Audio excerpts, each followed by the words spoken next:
If we ask students what sort of leader brings the best out in you, every day of the week, it'll be someone that holds the respect bar up here and continues to respect me even on my worst day. But then if we flip that around and say, well, how should that inform the way we treat each other? You know, if I want the best out of my friends, out of even the people that I may not get along with, but I want the best out of them, what does that tell me?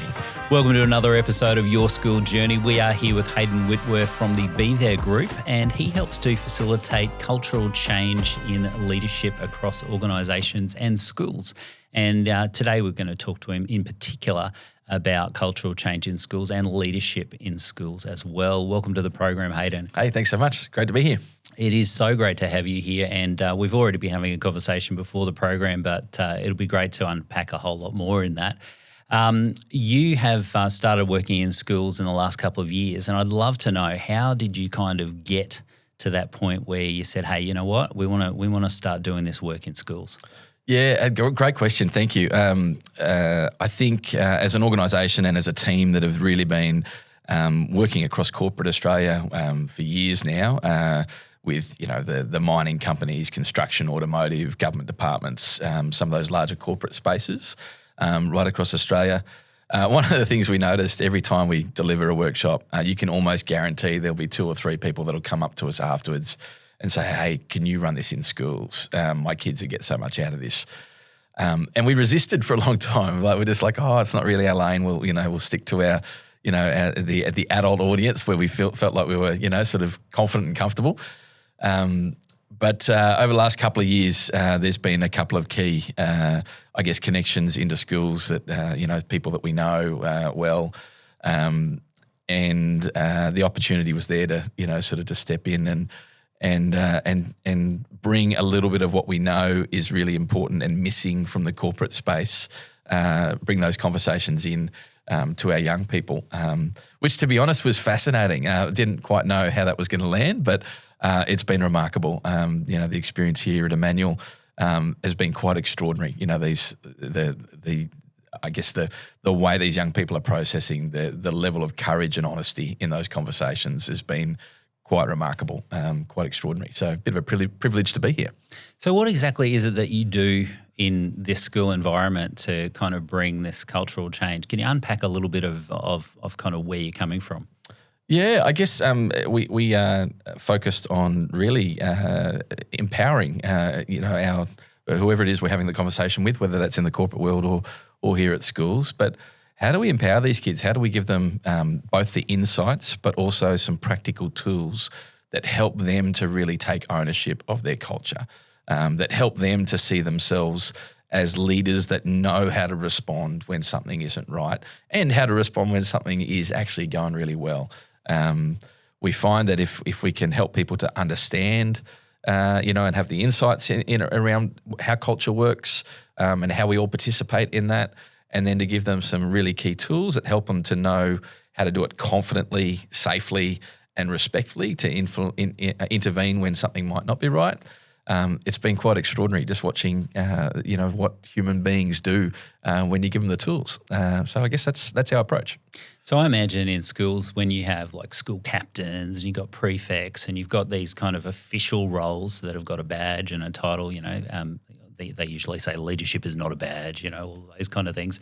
What kind of tools do you think that they need to have, and has that changed over time?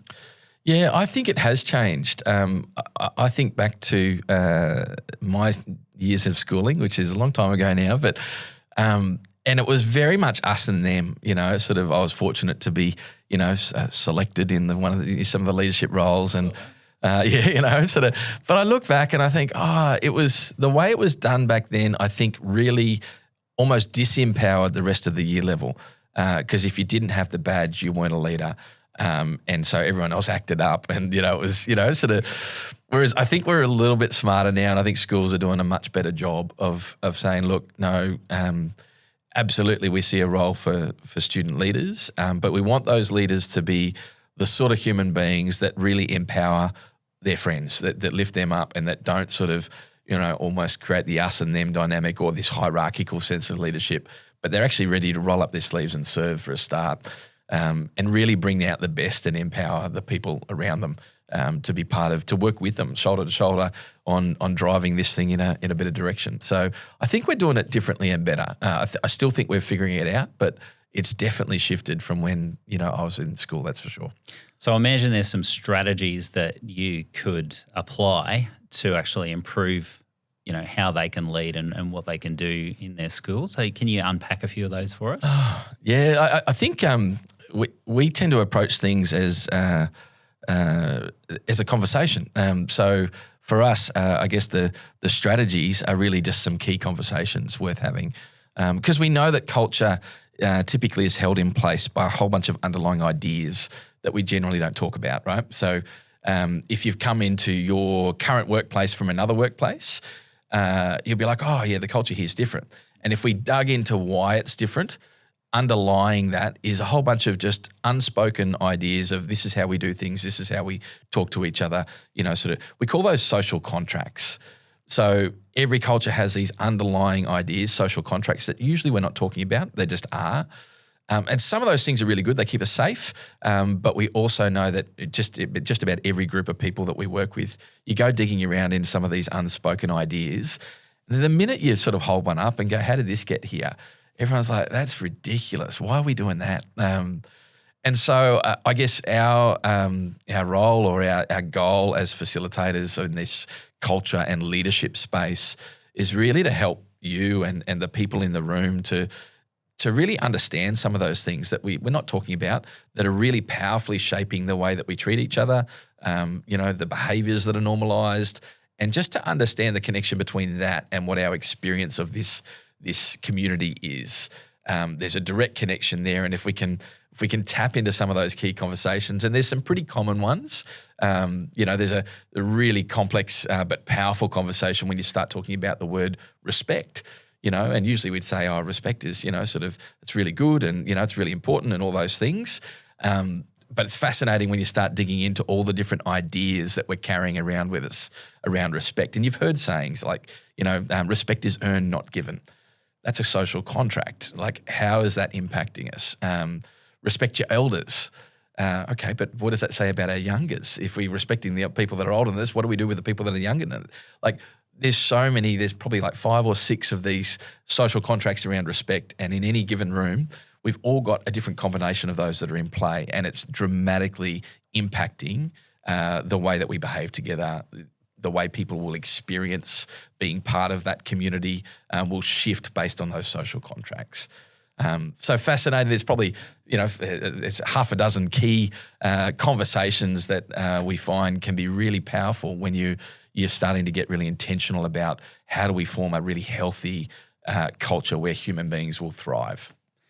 So what have you noticed in your conversations with students? What kind of things are coming up there? Yeah, so interesting. I think that conversation around respect is certainly one that was a standout in talking with kids, because we think we've got some pretty good ideas around this stuff, but then you start digging away and you go, oh, hang on, maybe I'm sort of veering away into this direction or that direction on this.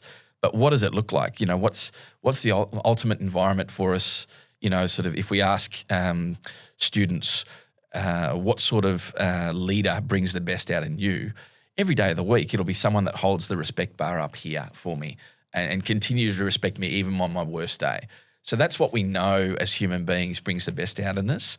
But then if we flip that around and say, well, how should that inform the way we treat each other? If I want the best out of my friends, out of even the people that I may not get along with, but I want the best out of them, what does that tell me? It's really fascinating to unpack. So the respect conversation was huge. We know that there's a social hierarchy that starts developing, usually grade 8, grade 9. By grade 10, it's pretty well formed, this social hierarchy and the behaviours that will help move you up the social status chain, and what behaviours would see you lose status, which then leads into a conversation around dominance. And how well do we do with dominance? Like, do we like it when someone is being a bit domineering and, sort of trying to constantly push us down the status, sort of levels and hierarchy? What if we didn't have a hierarchy? What would that look like? And what's the difference between dominance and strength? Fascinating conversation for, sort of certainly by the time kids are in their mid-teens, they're sharp. They absolutely understand the difference between dominant behaviours versus just strength of character. And when you start painting that in clear terms for them and they start recognising the difference and then reflecting on, hey, what is our culture most defined by? Is it people of strength, strong character, or are we inadvertently allowing dominant behaviours to control and shape the culture that we're part of? So there are probably a few of the ones off the top of my head that really you could see kids leaning in, and we certainly got a lot of feedback, sort of with little light bulbs that had gone on, for kids as they'd had those conversations. Yeah. So when it does come to school leadership, what do you think the sorting process is, the thinking behind that, as far as who rises to the top and who kind of doesn't, just lets them do it or however it falls? Yeah, it's a great question. And I've chewed on this a lot because I think my reflection back to when I was at school, I think we did this all wrong. We reinforced the hierarchy of, if you did certain things, you got status, and if you performed a certain way. So it became really performative. And the kids, I think I sort of figured out the things that you needed to do to perform and to get the green ticks. And so you did those things, but it created this hierarchy, which it actually disempowered kids, had the reverse sort of impact of what really, I think would make sense. But one of the things I loved actually stepping into the culture here at Emmanuel was hearing from your principal. He articulated, I think, the why statement. Why do we do what we do as a school? And I'm probably going to butcher it, so I'll apologise to Dan for butchering his why statement. But it was something along the lines of, we develop people of good character who pursue truth. Nailed it. Yeah, I got it. Okay, that's good. Phew. I just thought that was such a brilliant articulation, and it's a challenging one because that's a very different direction. That's a very different motivation to, we just want people that know how to climb all the hierarchies and, and tick all the boxes and whatever.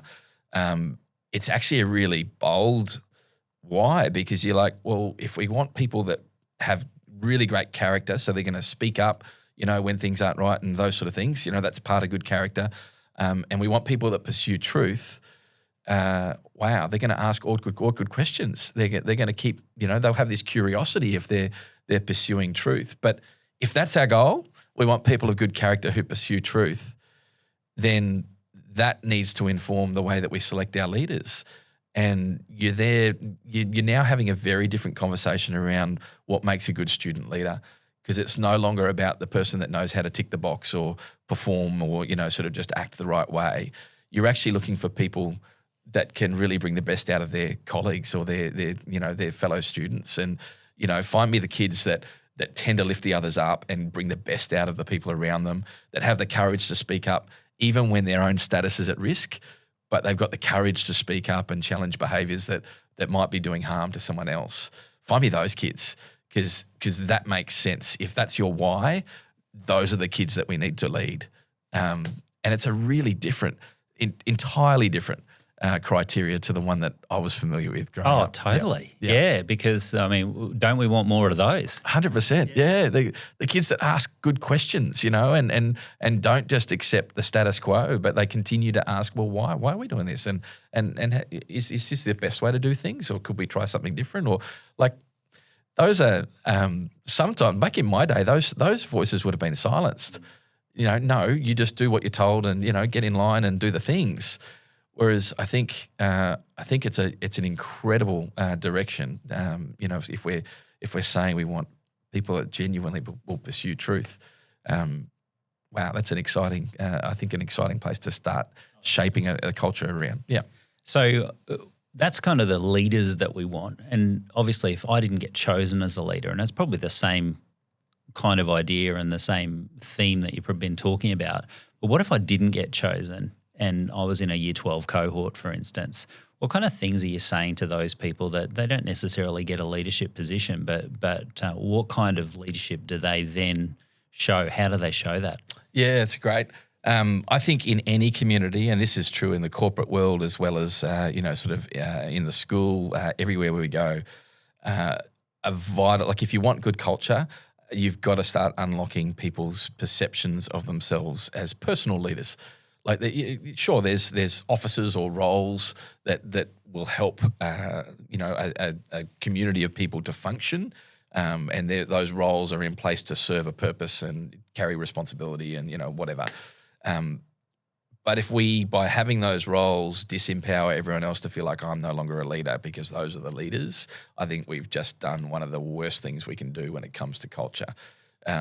So essential, I think, as a starting point is just really understanding that actually we all have an influence in any room that you step into. Doesn't matter what role you have, doesn't matter what title you have. There's always a whole bunch of eyeballs looking at you for cues on how to behave. We do a little social, I guess a social experiment or draw people's attention to something we've all experienced, but sitting on a bus and watch what happens as people get off the bus when we pull up to a stop. Usually people are in their phones and just focused down and just filing off the bus. But then usually often there'll be someone in that line of people getting off the bus that might turn around to the driver and just say, mate, thanks heaps, hey, have a great day. You watch what happens to 2 or 3 people behind that person. They all follow suit, right? We've all seen this. And so no one appointed that person leader, but in that moment they showed up as a good human being and they just influenced complete strangers without even making eye contact. So if that's true on the bus, how much more true is it in every room that we step into with our communities or our colleagues or our fellow students? Every single one of us is having an influence.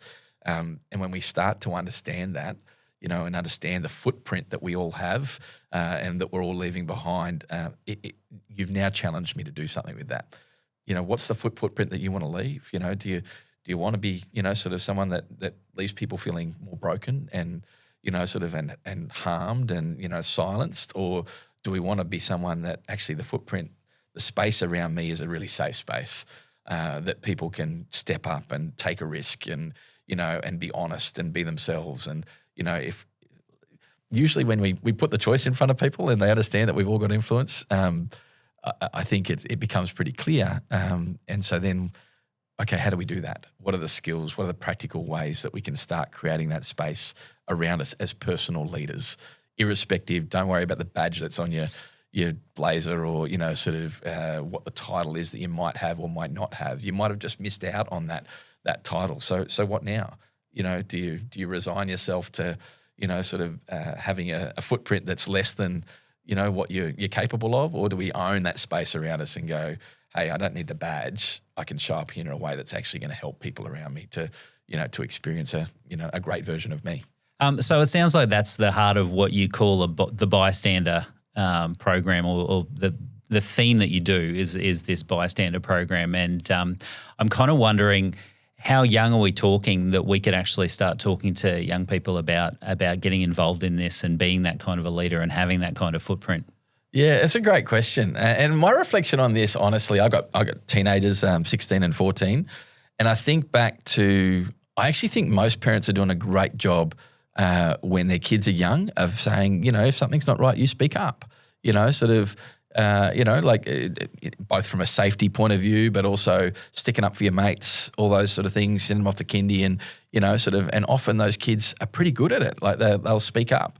But then peer pressure happens and speaking up actually starts to feel like it's one of the things that might threaten our status as teenagers. So we start to lose this and we get silenced somewhere along that journey. So I'm going to say I think a lot of parents are actually doing a lot of really good work early. And I think that there's a really critical window in the early teen years where we might need to lean in again and maybe have a more nuanced conversation. Because I think there are ways that you can speak up that absolutely you're going to lose status, but it's also just not helpful. We know that, sitting on the sideline and saying nothing's not good, but also stepping in and being really aggressive or, whatever, or condemning or judgy or, all those sort of postures can be really unhelpful and can backfire. So there's a more nuanced conversation I think we can and should be having when our kids are stepping into teenage years, that that helps to upskill them so they feel confident and comfortable. Like I know what I can do that's both safe and effective if something's not right. I don't have to, sort of put myself at risk. I don't have to, sort of get on my high horse and, sort of make myself, a target, sort of whatever. There's actually some really safe and effective ways that I can speak up if something's not right. And now as a young adult, they were doing it since they were kids anyway, but I think we need to work on upskilling them. There's a critical window there somewhere. Yeah. So you talked earlier about this nuanced conversation we should be having with our kids. What kind of strategies could you give to parents that would help them to have these conversations? Yeah, great. There's probably just a few, hopefully quite simple ideas that might help. There's obviously lots of conversations we could, I'd love to have 2 hours to sit here and pull it apart, but a couple of the really simple ideas that help me as a parent, I think recognising that our kids often feel like they're stuck in a false binary. So my choice is I can either do nothing or I can step in and call someone out and, sort of it might be a risk to my safety, it might be a risk to my social status, it might backfire on me in all sorts of ways. So there's all sorts of reasons why that feels really not okay, like not comfortable. I think if we can help kids to recognise that there might actually be some other options that are neither of those. It's not actually this or that. It's not either stay silent or step in and everything's going to blow up. Actually, maybe there's some really nuanced ways to step in that are safe, that are effective, and that actually build trust and draw people closer rather than pushing them away. So some of the keys to that, we'd say call someone in rather than calling them out. So naturally, when if you've said something that's really harmful to someone, my natural response is I'm either going to say nothing or I'm going to call you out.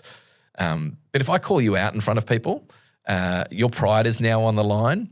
And we know that what happens if someone's now their ego's sort of being challenged in front of people, you've got no hope of that person, responding in a helpful fashion.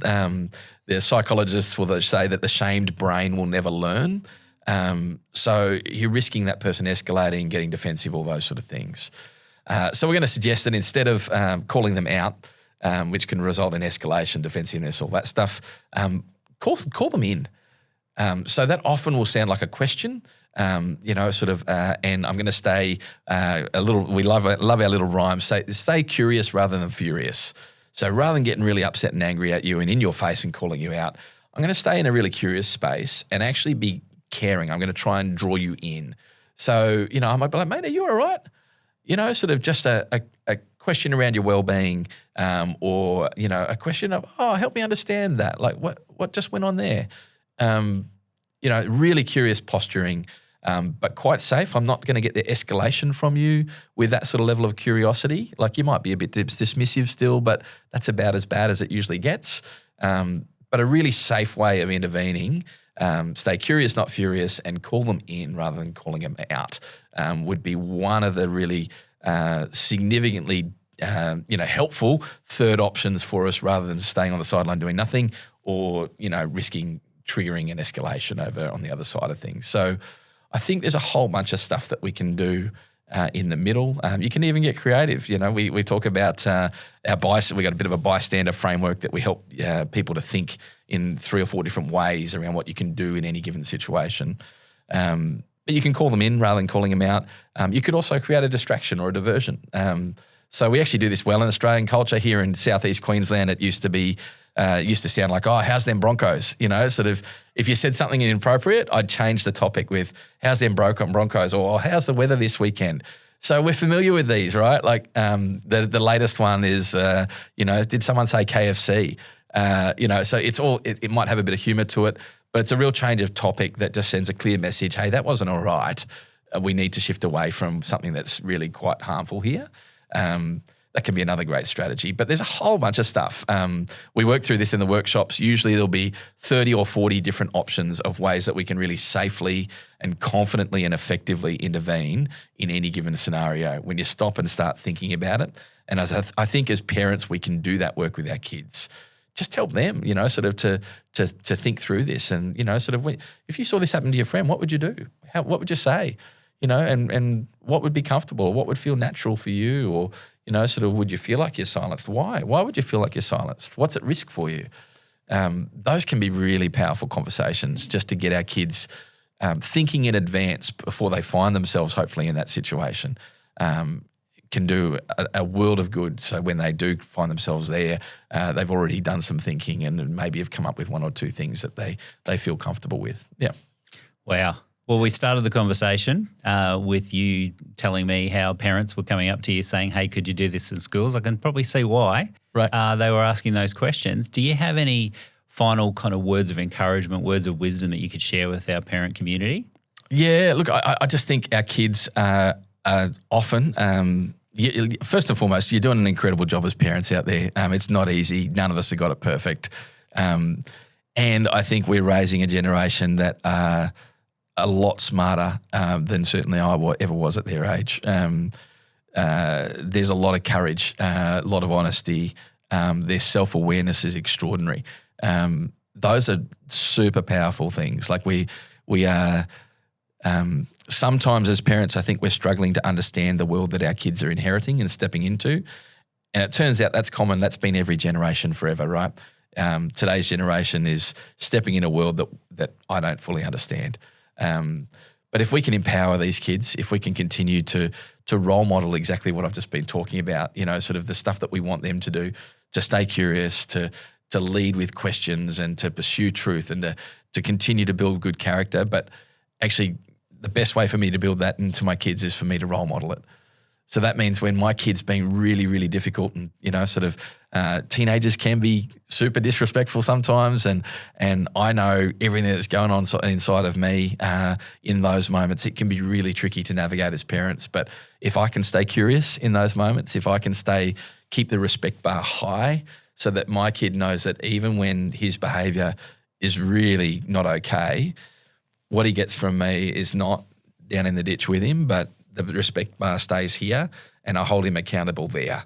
I found that one of the most profound and helpful things that I've learned doing this work that has really changed the way that I've parented, but also changed the relationship I now have with my kids. As a result, I'm just grateful to have learned that lesson along the way. Yeah. Hayden, this has been such an informative and insightful conversation. Thanks so much for joining us today. Hey, thanks for having me. Pleasure to be here. Thank you so much.